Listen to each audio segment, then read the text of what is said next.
sugerencia es dar a conocer la elaboración y próxima presentación de una iniciativa de reforma al artículo 3 de la Constitución en materia de educación superior. De hecho, en días pasados hemos insistido en el tema de la austeridad republicana, pues ello permite ahorrar recursos y destinar los recursos ahorrados a los temas del desarrollo social y del desarrollo productivo. Particularmente, una de las prioridades de gasto de la próxima administración será la educación, especialmente la educación superior. Por ello, nos parece muy importante comenzar con el tema educativo. Mi primera iniciativa legislativa que presentaré al Senado de la República será esta iniciativa de reforma al artículo 3 de la Constitución, sobre la base de consideraciones como las siguientes. Primero, la OCDE señala que en México una persona que cuenta con título universitario percibe en promedio más del doble de ingreso que aquella que únicamente concluyó la educación media superior. En segundo lugar, la permanencia de un mayor número de estudiantes en el sistema educativo es un factor que contribuye al incremento del Producto Interno Bruto per cápita de los países. En tercer lugar, un mayor nivel educativo permite a las personas participar en mayor medida y de manera más estable en el ámbito laboral. En cuarto lugar, el índice de desarrollo humano, con el que se mide el grado de bienestar social de la población de los países, contempla como una de sus dimensiones de medición es el índice de matriculación en los distintos niveles educativos. México, hoy en día, en este rubro de matriculación en los distintos niveles educativos, se encuentra en el lugar número 77. Por último, quiero señalar que las coberturas de educación superior, de acuerdo a los datos de la UNESCO de la primera década del siglo XXI, son los siguientes, para mencionar algunos ejemplos de países. Estados Unidos tiene una cobertura del 82% de educación superior entre sus jóvenes. España, del 69%. Argentina, del 67%. Uruguay, del 64%. Canadá, 62%. Chile, 52%. Un país muy pobre como Perú tiene una cobertura del 35% y México se encuentra en el 27% de cobertura en la educación superior. Eso quiere decir que, aun cuando México es la 15ª economía del mundo, se encuentra por debajo de muchos países con niveles de desarrollo similar e incluso con niveles de desarrollo inferior al suyo en materia de educación superior. Queremos reformar el artículo 3 de la Constitución porque la actual redacción ha servido para justificar los procesos de privatización de la educación superior, para que el Estado se deshaga de sus responsabilidades y para que se busque que los jóvenes encuentren la vía de sus estudios superiores, sobre todo en el ámbito privado. Esto tiene como origen el proceso que se dio a finales de los años 80 y principios de los años 90, especialmente en el ciclo 1986-1990, cuando las autoridades de diversas instituciones de educación superior, como las autoridades de la UNAM, pero también del Instituto Politécnico Nacional, de la UAM, de la Universidad de Sonora, de la Universidad Autónoma de San Luis Potosí, entre otras, plantearon el cobro de colegiaturas a los estudiantes de sus instituciones. Desde ese entonces se emprendió una lucha basada en la defensa del derecho a la educación, en virtud de que el artículo 3º de nuestra Constitución Política de los Estados Unidos Mexicanos ya preveía la siguiente frase: toda la educación que imparta el Estado será gratuita. Con esta fracción del artículo 3º, los jóvenes defendieron y defendimos, porque participé en esa lucha, el derecho a la educación superior pública y gratuita. Ahora bien, producto de estas luchas, la respuesta del Estado fue negativa, y en el año de 1993, el gobierno de la República promovió una reforma regresiva para cambiar el texto constitucional.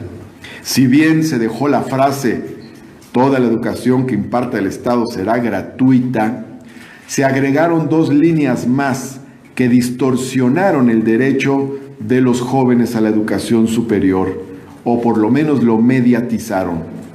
La primera frase dice: el Estado impartirá educación primaria y secundaria.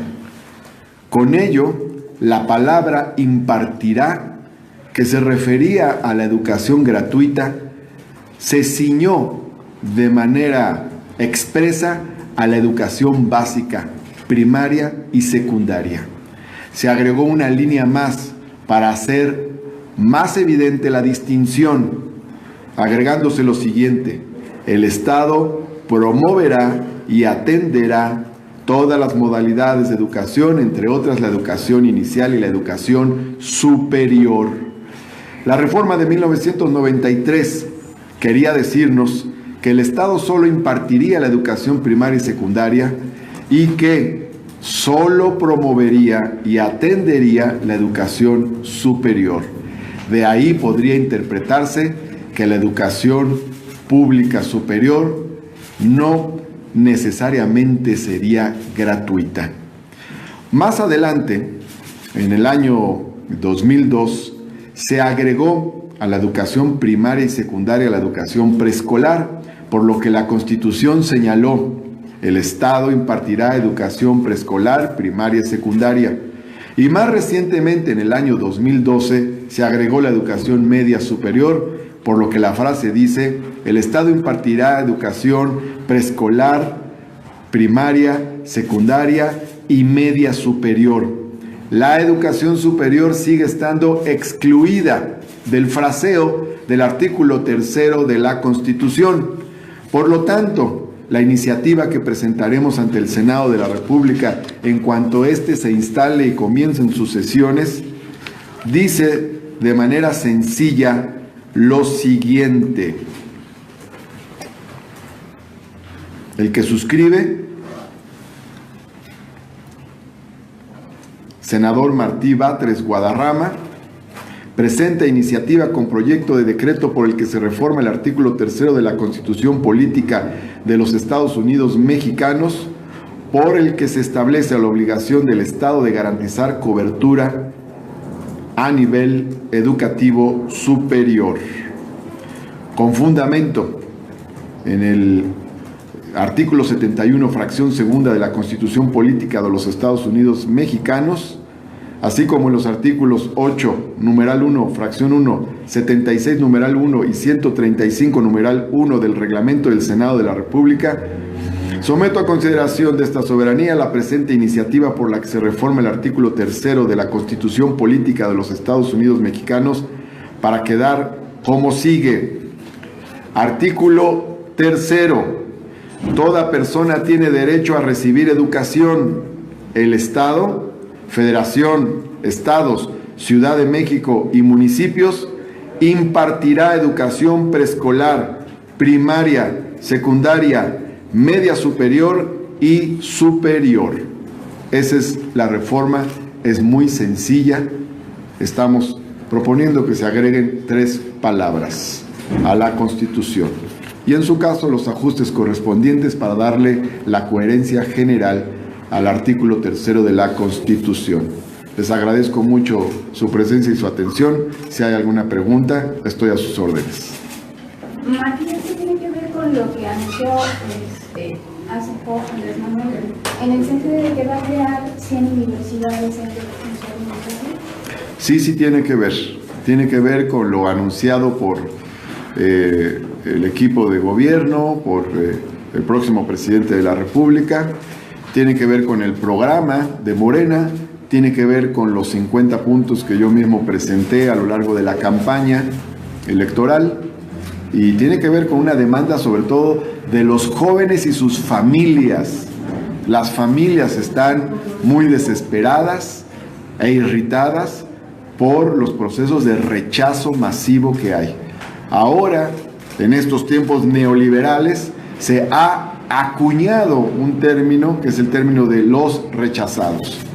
Con ello se identifica jóvenes que solicitan su ingreso a las instituciones de educación superior y que no encuentran espacio porque las matrículas son pequeñas, reducidas, y no hay ni el número suficiente de instituciones ni la capacidad de las instituciones para dar cabida a la participación de los jóvenes en este nivel educativo. Entonces, tiene que ver entre sus 12 iniciativas anunciadas, prioritarias, en su agenda legislativa con la que comenzará el nuevo gobierno, está este tema del derecho de los jóvenes a la educación superior.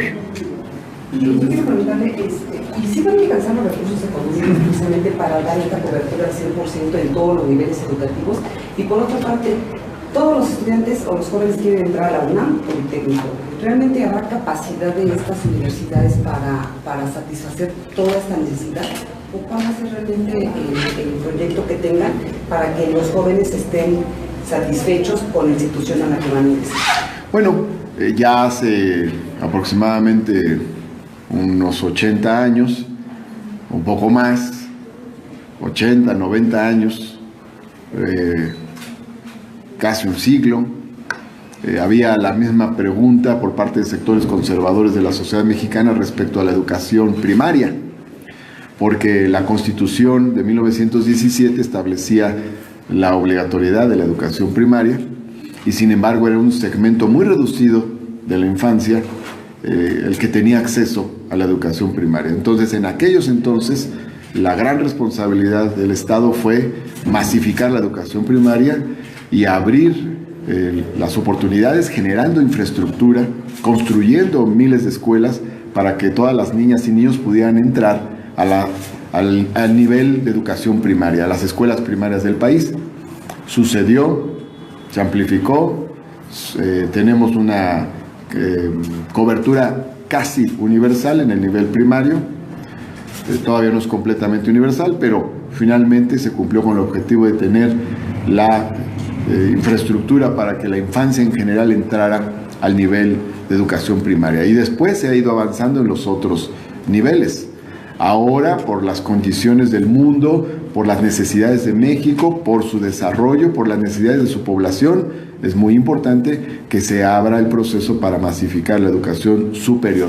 Tuvimos un impulso importante después de 1968, precisamente por la lucha de los jóvenes. Una respuesta del Estado fue abrir espacios en la educación superior. La UNAM creció como nunca en aquellos años, y otras instituciones de educación superior también, y se crearon nuevas instituciones como la UAM, como la Universidad Pedagógica Nacional, el Colegio de Bachilleres, en fin, muchas instituciones de educación media superior y superior. Ahora bien, en los años 80 se congeló este proceso. Si el crecimiento de la matrícula universitaria fue en la década de los 70 del 15% anual, el crecimiento de la matrícula universitaria en los años 80 pasó al 3% anual, es decir, se cayó. Y no hemos tenido un nuevo impulso, así de que va a haber un nuevo impulso y obviamente será gradual, no es de la noche a la mañana, obviamente se requieren recursos y evidentemente esto necesita de políticas públicas específicas, pero vamos a construir también la base jurídica. Antes de lograr la cobertura universal en primaria, ya estaba la obligación en la Constitución. Y la obligación de la educación primaria obligó al Estado a universalizar la educación primaria. Hay que establecer la obligación del Estado en materia de educación superior para que pueda lograrse el objetivo de universalizar el acceso a la educación superior. ¿En qué tiempo pretenden el 100% y en ese se extienden los recursos? Esa es una pregunta que obedece a metas de política pública. En nuestro caso, nuestra tarea es básicamente la legislativa. Es un proceso gradual, pero hay que comenzar. Podemos avanzar y tener un ritmo de crecimiento de la matrícula universitaria importante a lo largo de este sexenio.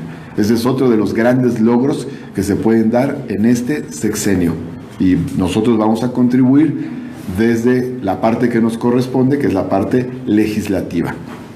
Martí, pregúntate, entonces, ¿se terminan los rechazados en las universidades o en el nivel superior? No debe haber rechazados. Para que no haya rechazados en el sistema educativo superior, tiene que haber capacidad e infraestructura. Esta se tiene que construir.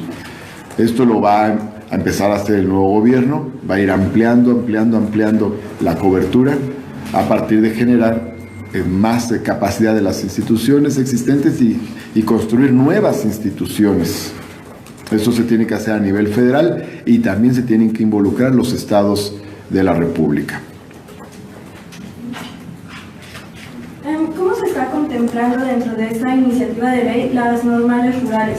Esto lo pregunto también porque durante la campaña Andrés Manuel prometió la reapertura del MISH. Las normales son parte de la educación superior. Pero ¿qué garantía van a dar con la iniciativa de ley de que en efecto se lleve esta reapertura? Bueno, en la Constitución se establecen normas generales. Aquí hay una norma general. Si decimos que el Estado tiene la obligación de impartir educación superior, entonces tenemos una norma general en la que nos apoyamos. Sobre esa base, el gobierno puede realizar políticas públicas específicas como la que mencionas, que anunció Andrés Manuel López Obrador, de reabrir la normal del MESHE. Esa es una medida, entre otras. Regresando un poco a la parte de recursos, estaremos hablando, como menciona, ahorita es la parte legislativa, pero también se estaría entonces trabajando en apoyar con mayores recursos a universidades públicas para evitar estos rechazados y dar esta cobertura. Sí, se tiene que trabajar de manera paralela. Es decir, hay una base jurídica, pero evidentemente es el apoyo de una política pública nueva. Ahora es mirar también en un horizonte lejano, esto es contribuir a la construcción de un estado de bienestar social, para que la política de educación superior, que va a ser intensa a lo largo de esta administración, trascienda al sexenio mismo y después continúe el crecimiento de la matrícula universitaria.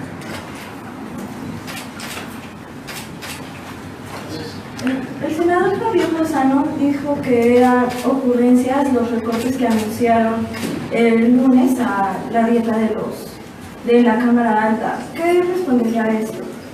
Es muy importante la política de austeridad que se ha planteado, que se ha propuesto.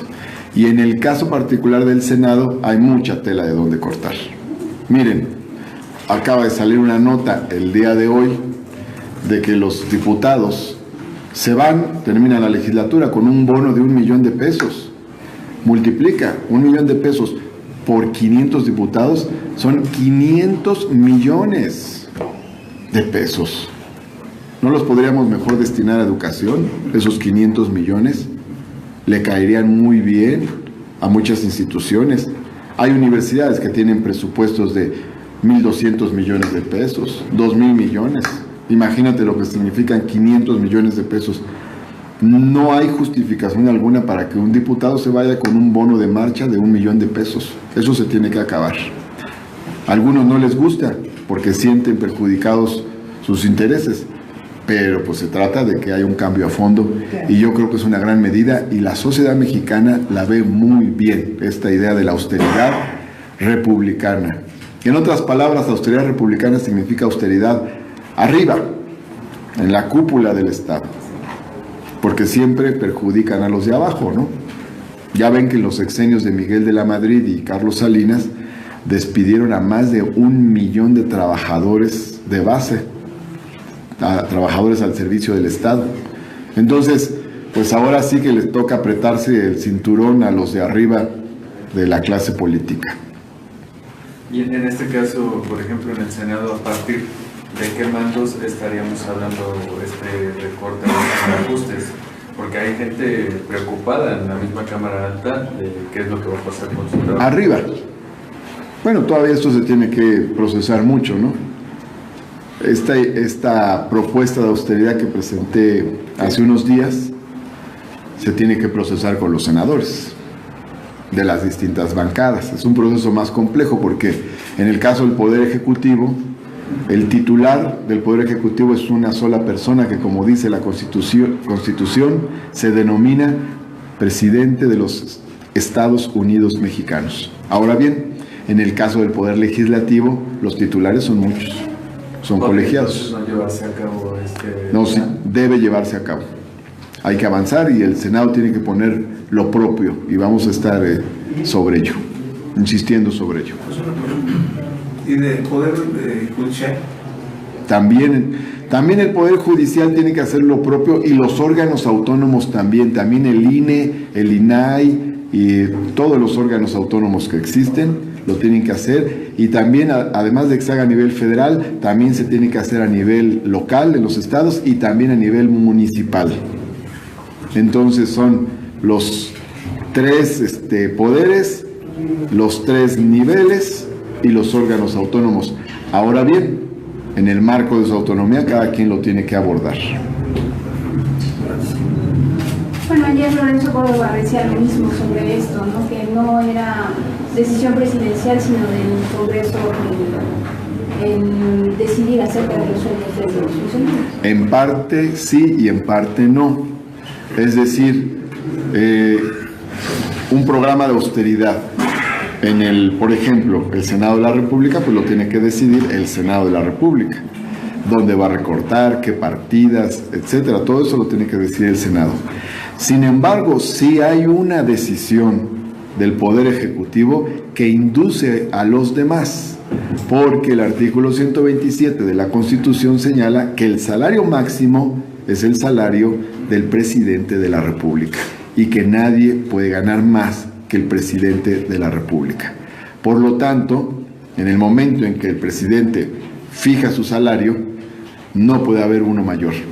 Y hay muchos salarios mayores. Bueno, ahí está también el dato de hoy, que ha salido en los medios, en el sentido de que hay, nada más en la Administración Pública Federal, 35,000 funcionarios que estarían ganando más de 108,000 pesos al mes.